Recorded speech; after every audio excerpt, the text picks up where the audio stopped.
Before the Jade Shadows update, I already discussed on how good the blast will be in this new content. The changes that Digital Extremes made to this damage type are good enough to make it part of the meta, and it's safe to say that rainbow builds in Warframe are finally back. The blast element deals 30% damage of its base damage now to enemies within 5 meters. If you manage to stack the max value of blast or killed an enemy with blast damage, then it will explode, dealing damage to enemies within range. Now, I thought that Digital Extremes would be generous and somehow give us at least 15 meters of range for the explosion, but instead they only give us 5 meters, which is the main problem of using a blast status setup as your build. However, remember that the requirement for the explosion is to either kill or have full stack of blast, and we can make this work with 3 setups. One is by using a nuke blast setup that can kill enemies and proc the explosion of the element. The second one is to use beam weapons to hit multiple targets. And the third one is to use a setup that can spread blast ferociously to both stack the element and as well as kill the enemies. The good thing about a blast setup is we can go with corrosive and blast in our weapon. After that, we can also subsume nourish in our Warframe to get that ability to imbue viral in our weapons.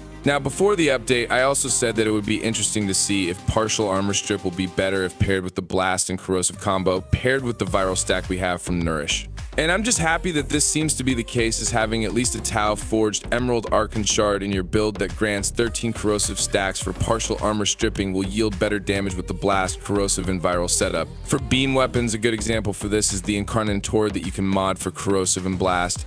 Then you can imbue Nourish to give it insane damage against Steel Path and beyond enemies. The best part is, Prime Shred does increase the number of enemies hit, allowing you to spread the elements you have in your weapon or kill them easily with the gun. Also, Kuva Nukor is busted with this setup, especially that you can add an innate element in the form of Magnetic. Corpus units regenerate shield fast right now, and Magnetic just screw them up aside from Toxin element. So if you have Magnetic, Corrosive, and Blast in your Kuva Nukor, plus the viral damage from Nourish, then you can also obliterate even those high shield Corpus units in the game. Then there's also the nasty nuke combo, and a prime example of this is using the Arc of Titron with Blast and Corrosive combo paired with the viral status you get from Nourish. Once you have the max slam capacitor and you slam the ground with the hammer, the damage is just nasty, and the blast explosion will also trigger, adding more damage to the setup. The best part is that the slam also triggers the effect of the melee influence arcane, which spreads the corrosive, viral, and blast element to other enemies within 20 meters. The nastiest blast synergy though is with the Nourish Saren, then paired with the Incarnate Dual Ichor modded for corrosive and blast, while using the Doriga Sentinel with the Electro Pulse augment that activates the spread of melee influence. The initial clip you saw was how good this setup is, because aside from corrosive, blast, and viral, Saren also has Toxin element, which makes it an insane rainbow damage over time setup. The best part is that Electro Pulse activates melee influence that spread these elements to enemies within 20 meters, which makes it a very broken room clearing synergy. Aside from Saren, you can also do this with the Valence Formation Lavos minus the Toxin element. For Lavos, you get increased elemental damage with the same setup, and you can also add gas in the mix. For this build, you will also need to mod the Incarnate Dual Ichor with Corrosive and Blast, then use the Doriga Sentinel to proc melee influence. After that, instead of subsuming Nourish and replacing the fourth ability of Lavos, you should subsume Nourish in the second ability. This way, you can form gas with Toxin and Heat, and this allows you to make yet another rainbow damage over time build with the gas, corrosive, viral, and blast elements in your setup. Finally, I'm not saying that Blast is meta right now, as it's not that potent compared to viral, slash, and other meta elements in the game. However, Blast right now can be part of that meta, creating one of the best damage over time builds in the game to clear a room full of enemies. I think that the changes to blast damage is good enough to pair it with other meta elements, but it won't be as good if it's alone, just like the meta slash damage in the game.